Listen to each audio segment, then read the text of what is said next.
You were talking the other day about just not giving teams things, and then you had the errors and the walks tonight, so it seemed like that was kind of what bit you again to some degree. Yeah, that's what we just talked about. I think when you look at our losses this year, it's like your eyeballs take you to two spots. They take you to errors and walks, and it seems like we always, in our losses, we've had that big inning. We've just not shown a strong resilience in cutting that off. We continue to add to that. So that's something that, we talk about, we address, and make better as we get into the conference season. Because, you can handle a loss. I think going back to like Sunday's loss, I thought both teams played well, just a loss. I feel a heck of a lot differently about that tonight. I think we gave it to them. I don't think we still have a chance to win that baseball game through the rest of what you'd like to make teams earn it. Just too many free 90 feet. When those innings happen, do you think that the mistakes, the bunt single that they had and the walks, is it just kind of snowballing you guys? Well, clearly it did. But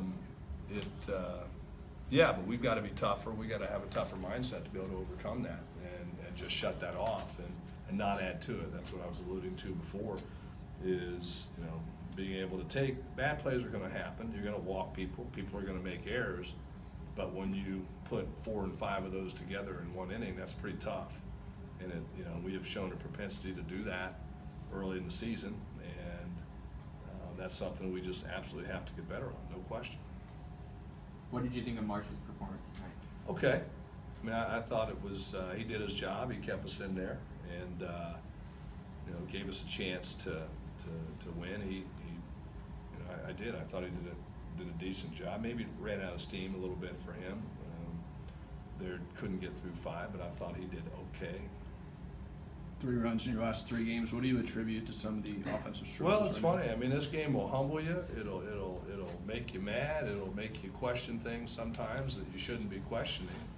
And it's funny. I was upset after the game, but I keep an in-game chart myself of balls that are hit hard.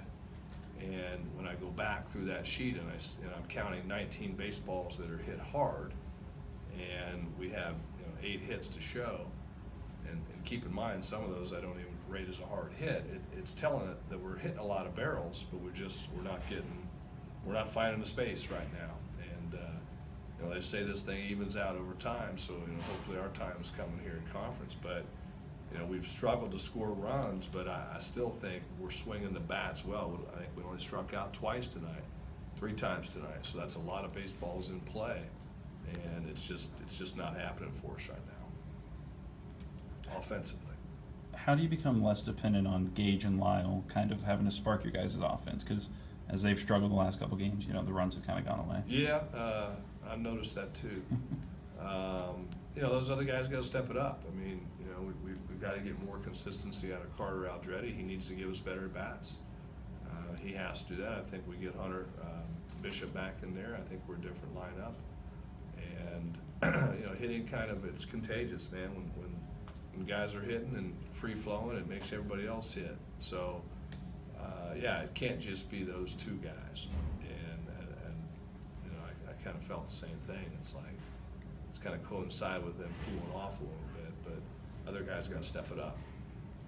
Did everything go well for Strand? He looked fine when he was out there, but did he feel fine and everything? He did. That's a positive for us. I think when we get him back and, whatever that role is going to be, we're going to have to monitor that very closely. But, I think there's definitely going to be a role for him as we get into conference play here, and he felt great.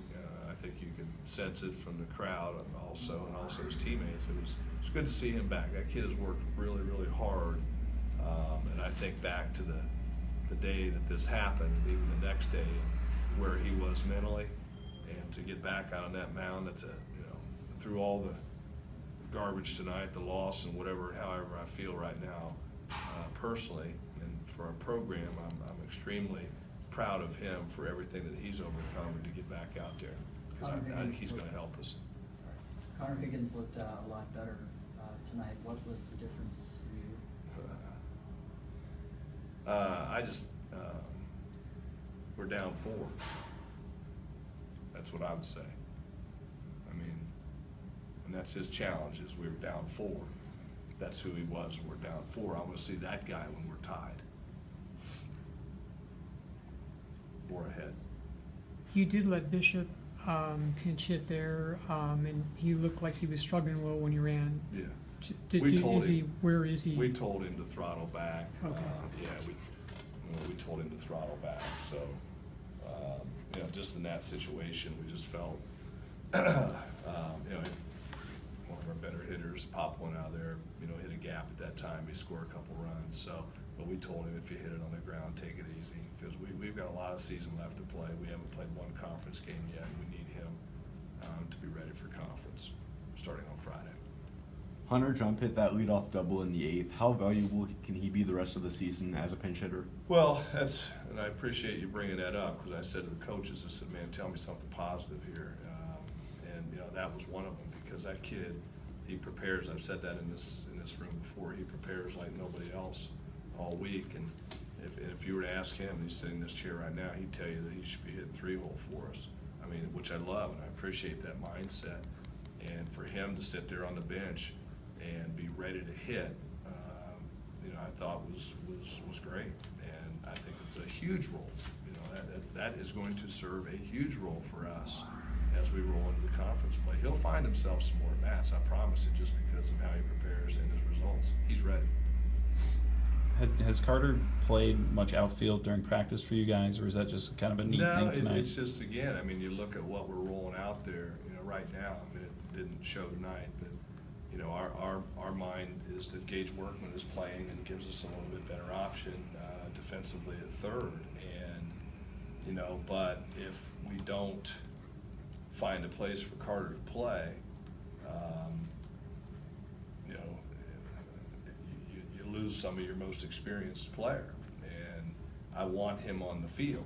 And he's a team guy. In fact, we talked about it yesterday. He's like, I get it.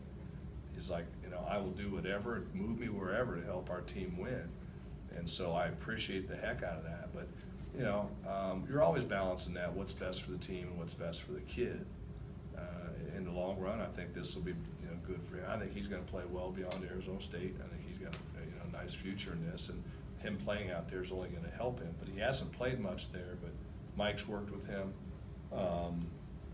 He's actually pretty natural out there. He's got a plus arm, so I'm kind of excited to see his development over the course of the time. Do you think on Workman's throw that he was just trying to aim that ball? Is it It just looked one like, of the... and he'd probably tell you, and I love the kid, and I love, he got another one, he let it loose, but it looked like he goosed it a little bit, and that's going to happen from time to time. And but I'll say this, though, Joe, I don't worry about him. Like, I can promise you that the minute that throw was made, there was nobody in the park that felt worse than him. Mm-hmm.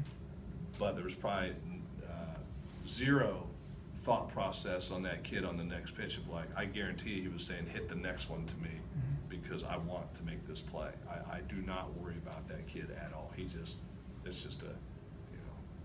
just an error.